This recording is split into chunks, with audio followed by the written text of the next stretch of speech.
走到地方，嘣嘣嘣嘣嘣嘣嘣嘣嘣，然后我的 commander， 嘣，然后就哗哗，然后就啊，然后我然后您现在看到的这位正在说话的人，名字叫做王广军，今年34岁，他是中国人。今年春节过后啊，他只身一人来到了莫斯科，加入到了俄罗斯的军队，当起了一名雇佣军，替俄罗斯的军队在乌克兰跟乌克兰人打仗。没想到啊，第一次上战场，这哥们呢就被乌克兰给抓获，当了俘虏。和他差不多同一时间啊，被抓获的还有一名中国人，这个人叫张仁波。这哥俩最近是有点火了啊。4月15号的时候，乌克兰的安全部门为这哥俩专门搞了一个盛大的记者会。Сьогодні СБУ організовує прес-конференцію із військовополоненими громадянами КНР, які воювали у складі Росії. Їх перевезли до Києва. Тут вони утримуються в належних умовах, які відповідають усім вимогам Женевської конвенції щодо утримання і поводження з військовополоненими. Хочу також наголосити, що дана прес-конференція відбувається зі згоди самих полонених.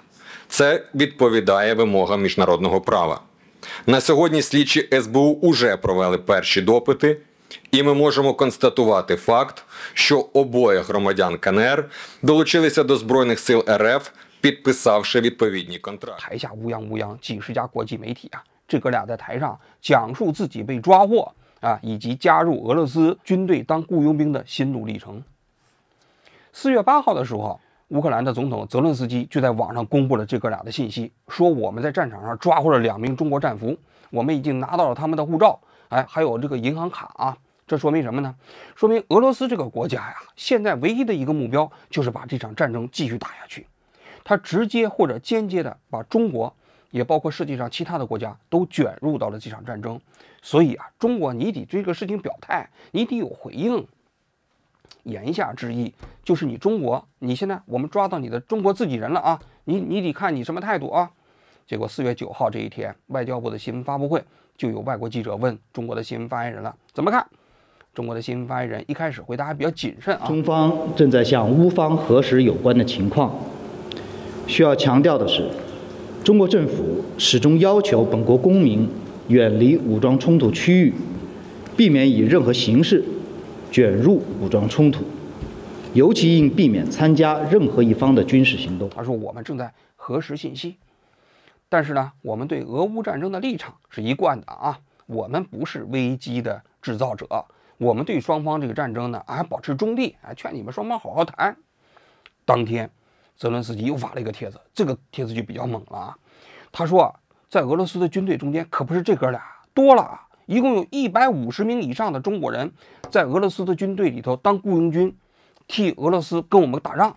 而且他同时公布了这150个人的护照以及他们的照片。这照片我看了一下，都是那些赤身裸体的啊，就上半身都没穿衣服，给人感觉是入伍的时候拍的那个照片。我当时看到这信息的时候，我说这个乌克兰的情报部门可以啊，这150个中国的雇佣军在俄罗斯军队里的所有的信息都被乌克兰的情报部门搞到了啊。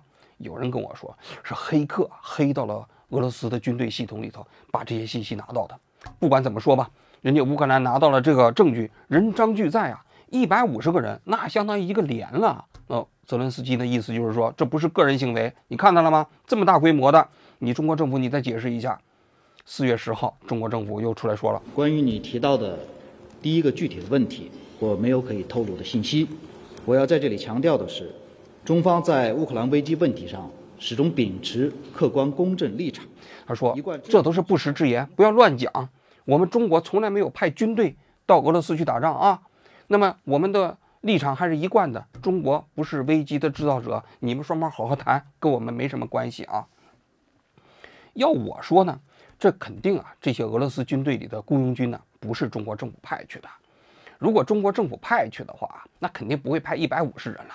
我估计要真派，那肯定的还不是派一个成建制的合成旅，那战场的形势早就不一般了啊。所以呢，这些人肯定是个人行为啊。要说俄罗斯军队里头为什么有这么多雇佣军呢？当然乌克兰也有啊。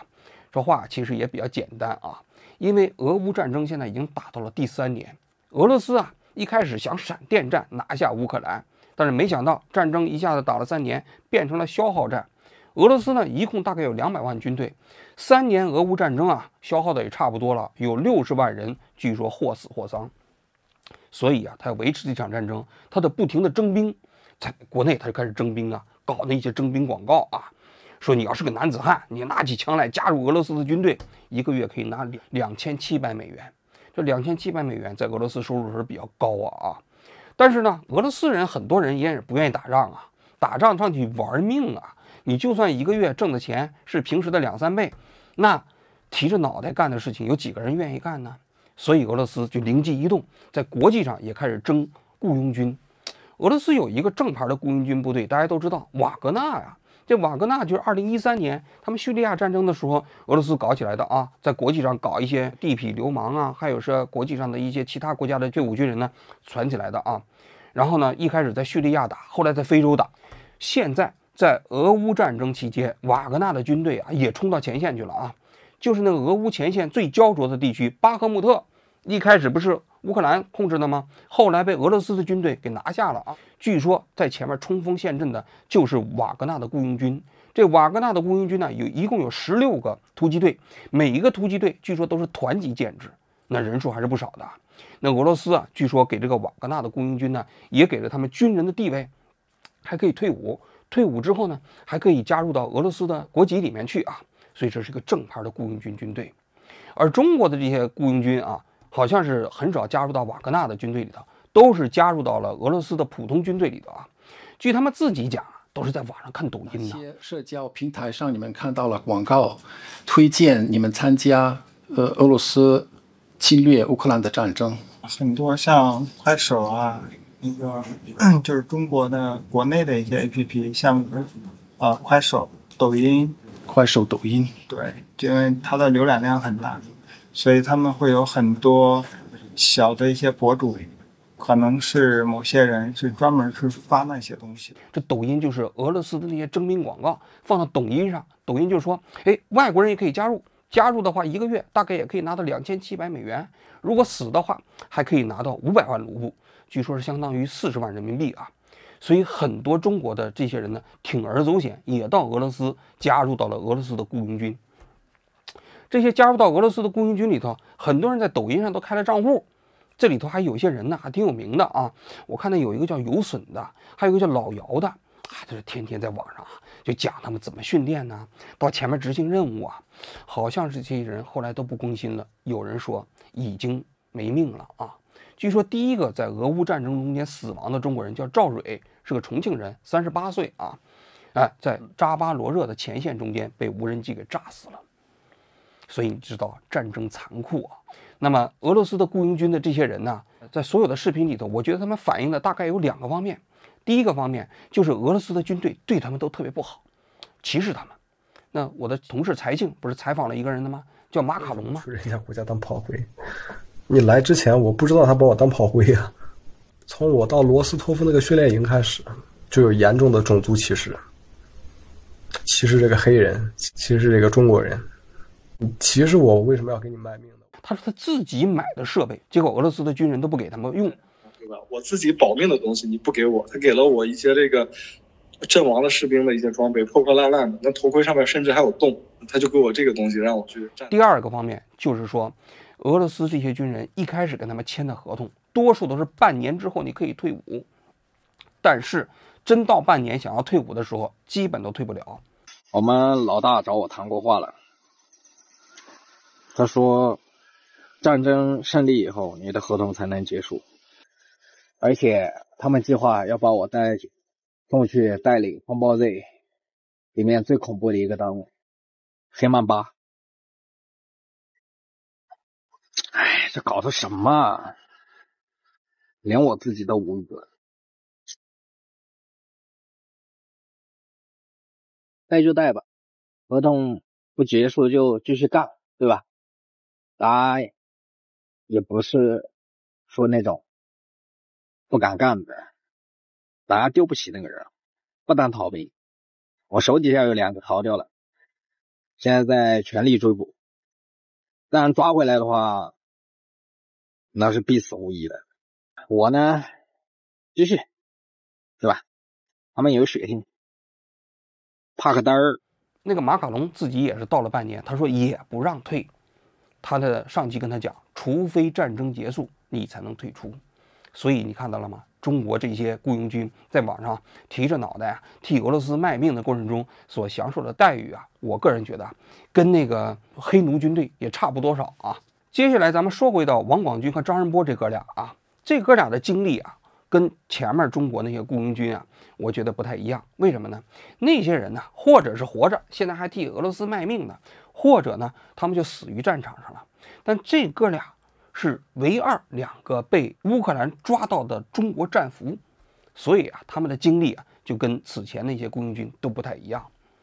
4月15号的这个新闻发布会，我仔细听了啊，我觉得信息量非常大。我今天的节目啊，也跟大家一起来分享一下啊，我看了他们2个的新闻发布会之后的感受啊。首先我讲一讲，我觉得这哥俩在新闻发布会上有些信息没讲真话。第一个问题是，你们签合同的时候，合同里薪酬是多少钱？我可以很诚实的告诉大家，具体的我是真的不知道，因为他们所有的东西对于我们都是保密的，直至我到最后投降，我都不知道我所有做的是什么东西，我都不知道，因为俄罗斯人对我们所有的东西全是保密。不记得花多少钱了，我觉得这个就有点不太真实了。他说那个俄文的那个合同我们都不识字儿，不认识。但是你想想，你是雇佣军，你雇佣军到那去干什么？你不就是为了钱吗？难道你还是热爱俄罗斯这个国家？不可能吧，对吧？你就是为了钱去打仗，你一个月挣多少钱，你还能不知道？肯定的，俄文字母你不认识，那中间的数字你肯定是认识的，对吧？事实上这也不是秘密，网上大家都说了，平均大概一个月就是18000块钱人民币左右，不算高啊。但这哥俩你看到了，不敢讲。第二个呢，他们有明显的想要讨好乌克兰的意思。自从我被俘虏之后，乌克兰对我特别的友善，从前线一直护送我到现在这种安全的地方，就是包括他们给我还准备了麦当劳。当时就是无法用语言去表达那种幸福感的。总之，乌克兰对我们很友好，然后呢还救我们的命。那俄罗斯对我们不好，那对我们又是歧视，然后还让我们干那种奴工一样的活啊。那当时那张仁波不就讲了吗？他说他当时到了俄罗斯军队以后，俄罗斯军队把他弄到前线去，干了2个月的苦工，天天搬木材，然后呢那手机还被他们给没收了。准确来说是在我睡觉的时候他拿走了。第二天他问我的手机的密码是多少，然后他知道我的密码之后，他用我的那个手机翻译跟我说，他说现在这个手机属于我了。他说如果你想使用手机的话，你需要，他跟我比划这个，他说你需要一点这个。没收之后他还花了15000卢布把它买回来的。那言下之意就是俄罗斯这些人都不是人，乌克兰这边的人那才是好人啊。俄罗斯没有他说的那么强大，乌克兰也没有他说的那么弱小。当真正参与战争的那一刻，到了交火的那一刻，你会发现所有的一切都是谎言。但这里头说实在的也有一点矛盾，你既然觉得乌克兰这些人这么好，你怎么不加入到乌克兰的雇佣军里头，你加入到俄罗斯的雇佣军呢？对吧？第三个方面，这哥俩都说他们是被骗到俄罗斯的。我在中国做的是康复师，当初我刷到的视频，他告诉我的是，因为俄罗斯这2年的战争，有很多伤残的军人需要我们去做康复，然后他给我的职位就是一个医院的康复师，保证我不会参加一线战斗。我到了莫斯科跟他会集之后，他也一再的给我确定是这样的。但我跟着他去了征兵处报名之后，去了训练营之后，就已经身不由己了。那个时候我自己已经做不了主了。中介利用中国人对于俄罗斯的这种信任，当时他给我推荐的是一个建筑类的工作，你只需要去卖力气，然后你可以获得比你在国内更多的收入。那么这个张仁波就说了，他是到俄罗斯去旅行，本来是想待半个月就回来，结果到了莫斯科，有人就跟他拿了一个高价合同，跟他一忽悠，他就加入到俄罗斯的军队里头去了啊。但我个人觉得这哥俩，你说被骗吧，但是肯定是自己主动去的俄罗斯，包括这个张仁波。你到俄罗斯去旅行，别人给你拿一个合同，你就加入到军队了，这么大的事情，玩命的事情，你当时一拍大腿就参军了。我觉得大概率还是在国内他已经想好了，然后拿了一个旅行签证到了俄罗斯。那个王广军就更是如此啊，他是在国内啊，在抖音上看到人家征兵广告，他主动跟那些征兵的中介联系的。那中介在过了春节之后，2月5号让他出发，他一开始跑到了好像是黑河口岸呢，然后在那里被我们中国的海关给拒绝了，就不允许我去俄罗斯，因为他说那里正在发生战争，不允许你有就是单独一个人的这种旅行去那里。结果人口岸不让他出境，人就觉得他不太对，可能是到那边当雇佣军的。然后那个人就跟我说，要不你就从别的渠道，我有很多渠道可以供你出境，但当时我怕被骗，我跟他说我没有钱了，然后他就说，那从现在开始你的所有一切费用都由我来承担，你把你的身份证号发给我，然后你需要的车票，然后住酒店的这所有的费用包括吃饭我都可以转给你。之后呢，中介就指示他坐飞机坐到乌鲁木齐，坐到乌鲁木齐之后坐大巴车坐到了阿拉木图，从阿拉木图那边又辗转坐飞机坐到了莫斯科，花了3天3夜的时间才到了莫斯科。然后他接到我之后带我去吃了一顿很丰盛的俄餐，然后吃完之后给我订了4星级的酒店，直接给我订了1个礼拜，说我在那里安心的住，而且给了我1万卢布的现金，说让我可以出去自己找点美食什么自己随便花。紧随其后啊，然后就到了卡山那个地方去签合同啊。所以你看到吗？这个哥俩实际上参加俄罗斯的军队，虽然有上当的因素啊，但是都是主动为之，都是奔着钱去的。然后我看着他们这个自己讲述的经历，我有2点啊感受最深。第一点呢，就是俄罗斯的军队啊，对待中国这些雇佣军，别的国家咱不知道啊，确实没把他们当人看。为什么呢？这哥俩加入到俄罗斯的军队啊，训练的时间之短，确确实实是出乎我的意料之外。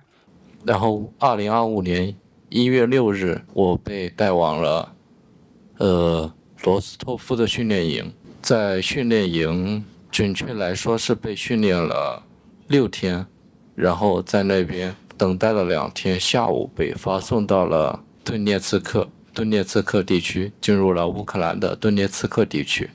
6天呢，那个王广军也差不多。王广军他说是他当时加入到俄罗斯的军队以后啊，先练了5天包扎，包扎之后，然后呢又在军队里头训练了6天，然后就送到前线去了。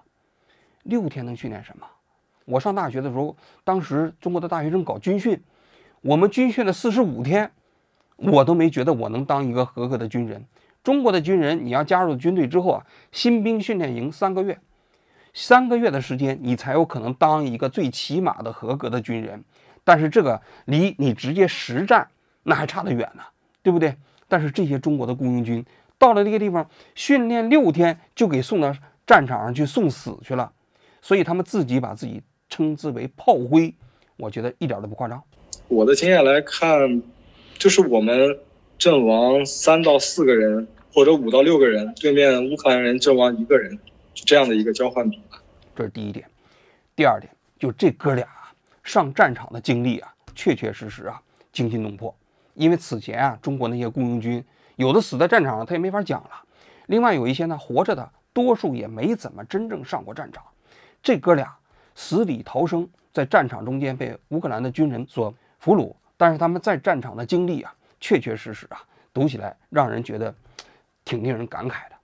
这个张仁波呢，他是3月31号接到指挥的命令，说要上前线。在那边的话，开始了就是去做一些就是一些战后的地堡，我们把那些木头建一些东西收集起来，会有大卡车会把它进行拉走，我主要做的这个工作。然后在2025年3月29日的时候，我接到了通知说让我们准备好战斗装备，带好食物和水，准备前往前线。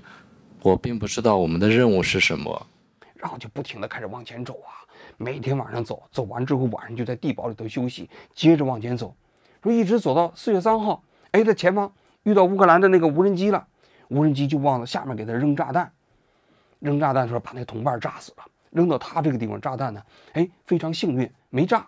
后来他们就躲在一个地堡里，那地堡后来就被乌克兰的那个大炮啊，就打那个掩体上面的木头都给掀掉了，压在他们身上啊，在那边一躲，躲了1-2天，出来之后往前走，又被无人机发现了，无人机又是追着他们开始扔炸弹。这个过程中间啊，他的那个长官也跑了，最后也不管他了，最后他一个人躲在地堡里头，没有办法，无人机又来的时候，他这个肾上腺素都已经迸发起来了，就开始拼命的往前跑，往前跑啊跑。4月5号的时候，一直跑到遇到了一个乌克兰的士兵，就投降了，非常非常的残酷啊。那个王广军呢，那投降的过程中比他还干脆啊，他当时呢也是差不多同一时间接到了战争的命令，他们的一个小分队5个人，5个人中间有2个俄罗斯人，有3个都是中国人，5个小分队就往前走，穿插每天走10几公里，走着走着都走散了。后来有一天到4月5号吧，走到前线了，走到前线之后呢，他说到了一个树林，然后我的队长就告诉我王哒哒哒，就让我开始攻击，但是我不知道那个位置到底是因为我们路上会经过很多俄罗斯的地堡，我以为是我们自己的地堡，我以为他在开玩笑，我就躲在了。他那个队长他说那是乌克兰的地堡，他还不知道呢。结果刚往里头扔炸弹，人家乌克兰的无人机就来了。然后这个时候，天上就开始出现了无数的，我不能说无数，但是当时对我的概念就是无数的无人机开始了轰炸，就往那个队长下面扔炸弹，就把那队长当场炸死了。他们另外一个队长就领着他们往回跑，结果这个时候乌克兰的无人机就追他们啊。追的过程中，他没办法了，队长就带领他们一起向无人机投降了。无人机就引导他们到乌克兰的阵地，然后乌克兰的战士就很友好的接待了我们，他们并没有欺负我们怎么样的，然后就是把我们身上的武器什么的全部卸掉之后，给了我们香烟和一些吃食和水，因为我们已经很久没有吃饭和喝水了。就在这个时候，俄罗斯的无人机又来了，又往他们的地堡里头扔那个烟雾弹，就是瓦斯啊。这瓦斯一搞进去之后啊，人就没办法呼吸了。他说他那个时候都昏厥了。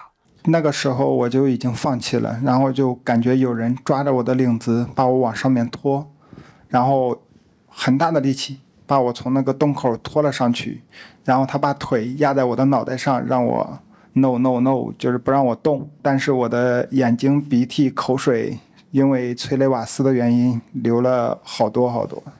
他是个高度近视啊，说眼镜都一个腿都没了。这个时候呢，这乌克兰的军人不是压着他们往后方走吗？他说这个俄罗斯的大炮又开始打呀，打的过程中，他的一个同伴就被那个炮弹的弹片给打伤了，就死在了路上。应该说啊，这哥俩所经历的战争的残酷，我不知道他们在上战场之前有没有想过啊，但是我想的是啊，他们自己肯定是第一次体会到了死亡的距离。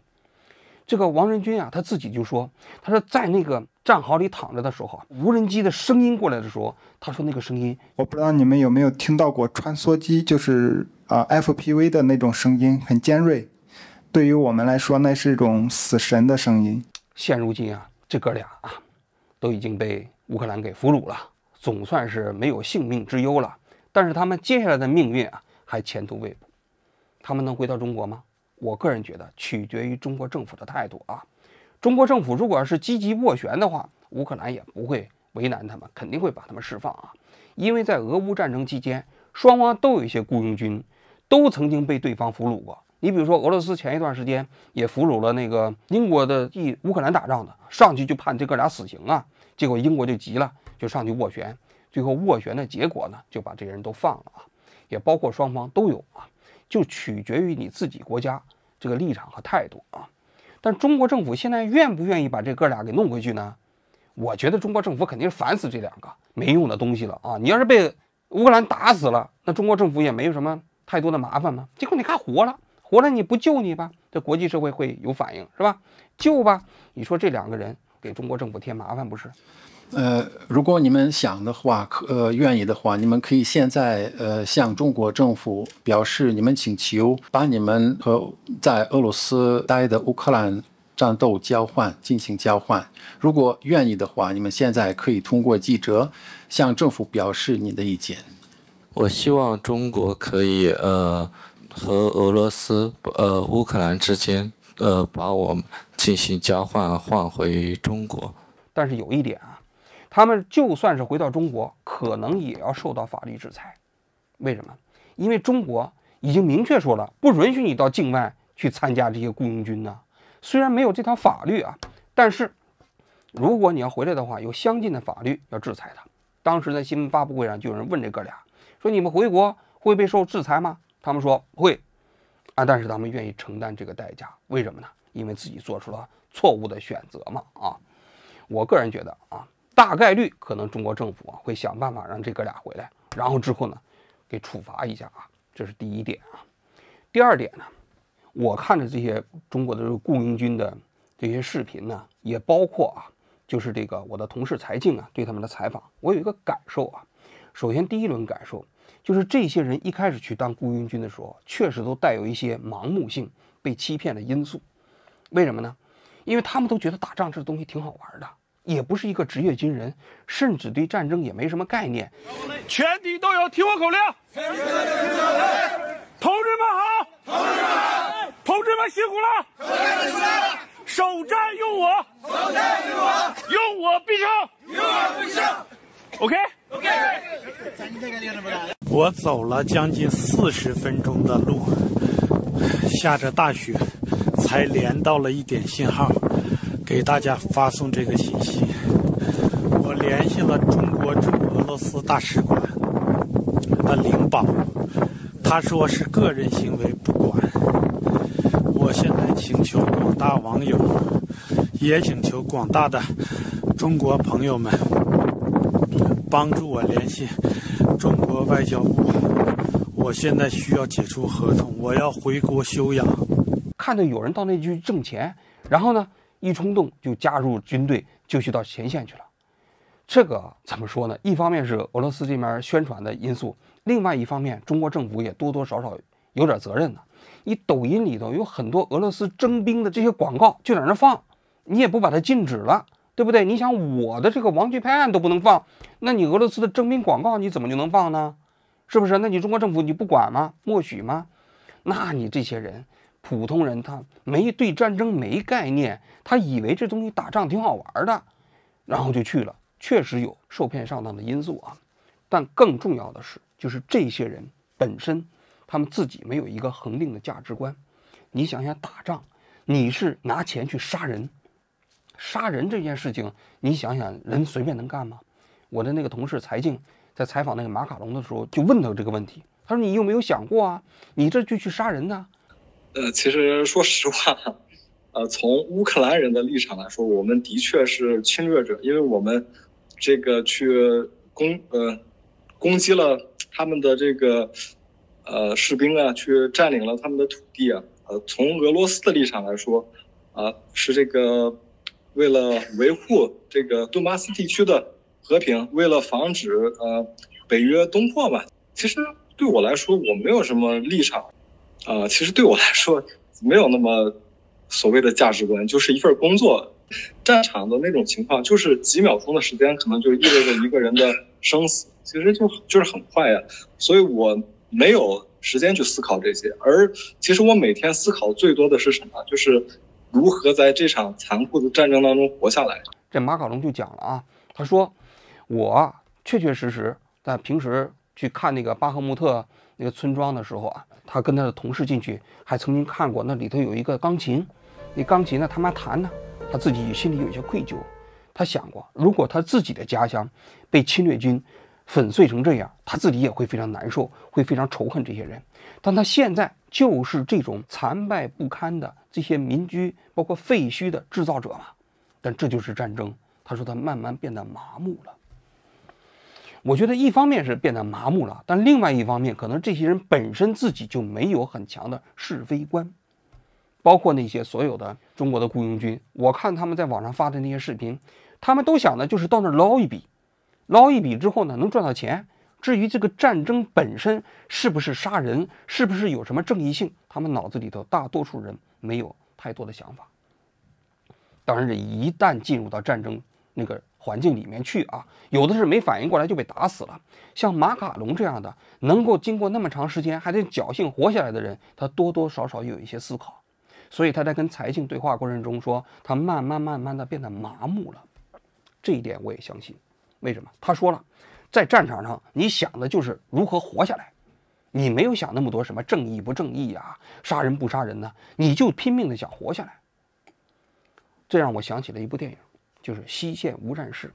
这部电影很有名啊，也历史上被翻拍过几次啊。我看过那个最早的版本。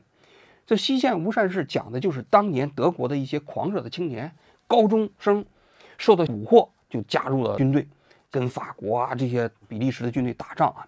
在那个当时一战时期的那个壕沟战中间，因为发明了机枪，又没有抗生素，所以死亡率极高。这些年轻人到了战场上之后啊，目睹了自己的同伴，有的因为饥饿，有的因为受伤，有的在冲锋过程中间就逐渐的死去。他们自己啊，由过去的那些理想啊，慢慢的被这种眼前巨大的死亡啊，所左右，他们自己的心灵慢慢被掏空了，麻木了。甚至在战争结束的时候啊，他们很多人都置身于一种巨大的空虚感之中。不抽烟，焦虑，对我对任何事情都没有欲望了，一点欲望都没有，也不想女的，也不想吃，也不想喝。你看昨天就吃了一顿饭，吃了一块肋条，不能听到动静，不能听到响声，一有点动静，一有点响声，我跟你说，那第一反应都是想拿东西。正常，我也是，我听到声音，我就算没有枪，我睡着下意识的都会手回去拿枪栓那个动作。我现在我背包里背了好几个手雷呢。那会儿我跟你说是我危机意识重，你看到这是啥东西？这你应该知道。我跟你说，我之前我就是在房间，我放了这个东西，线我扯上。我啊，在看那部电影的时候，我有一个感受啊，说这些人呢，就是被命运驱赶的棋子，他们没有灵魂，甚至没有生命。我曾经跟别人说过一句话，我说战争对人的吸引力啊，只有一个原因，就是你没有经历过战争。如果你真的经历过战争的话，你就不会觉得战争有吸引力。我自己虽然没有经历过战争，但是我到乌克兰做过采访，我曾经进到过巴赫穆特。我在巴赫穆特的时候拍到一个场景，我至今还记得。当时那些志愿者啊，要把一个老人呢，要从自己的家带走的时候，他还哆哆嗦嗦的锁自己的门。我当时在旁边我就催促，我说：“哎呀，都什么时候了，还不赶紧走，还在这儿锁门，炮声隆隆啊！这个生命重要，对不对？那个家重要吗？”但事后啊，别人跟我讲。他说：“志安呐，你这个态度不太对，为什么呢？对你来讲，你是一个旁观者，所以你觉得活下来最重要。但是对他们来讲，那是他的家，是他的一切。他虽然可以逃走，但他的家搬不走。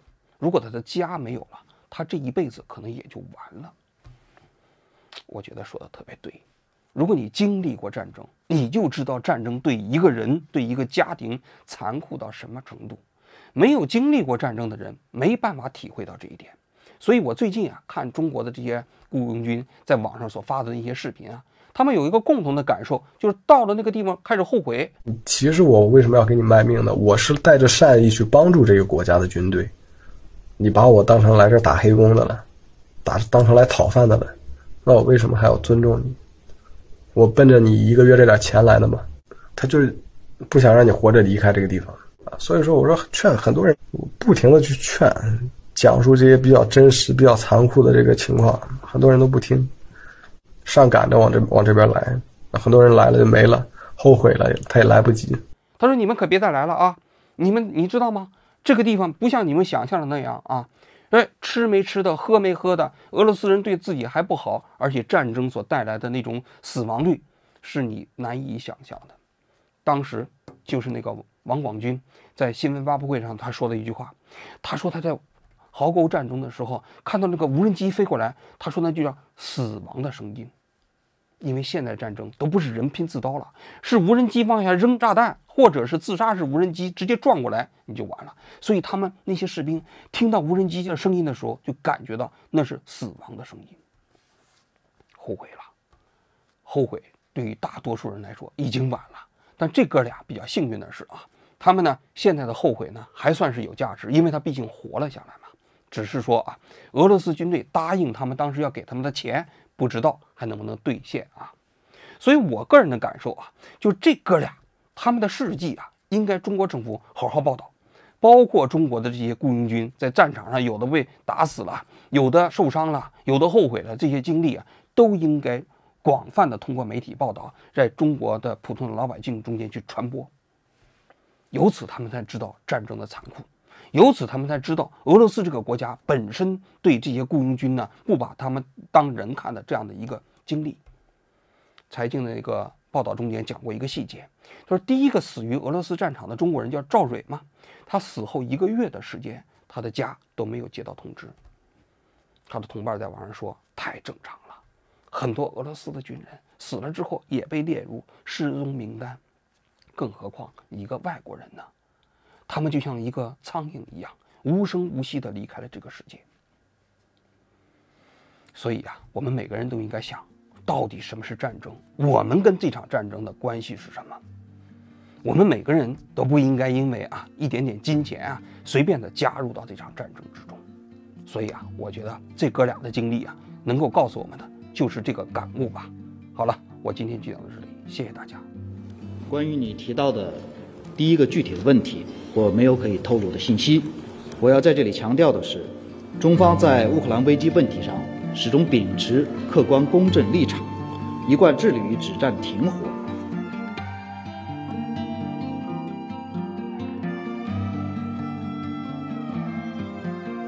然后2025年1月6日，我被带往了罗斯托夫的训练营。在训练营，准确来说是被训练了6天，然后在那边等待了2天，下午被发送到了顿涅茨克地区，进入了乌克兰。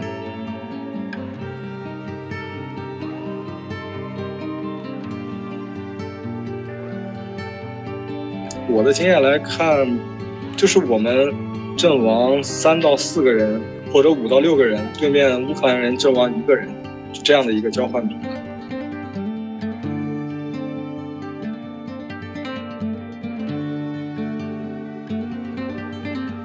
我们老大找我谈过话了，他说，战争胜利以后，你的合同才能结束，而且他们计划要把我送去带领风暴 Z 里面最恐怖的一个单位黑曼巴。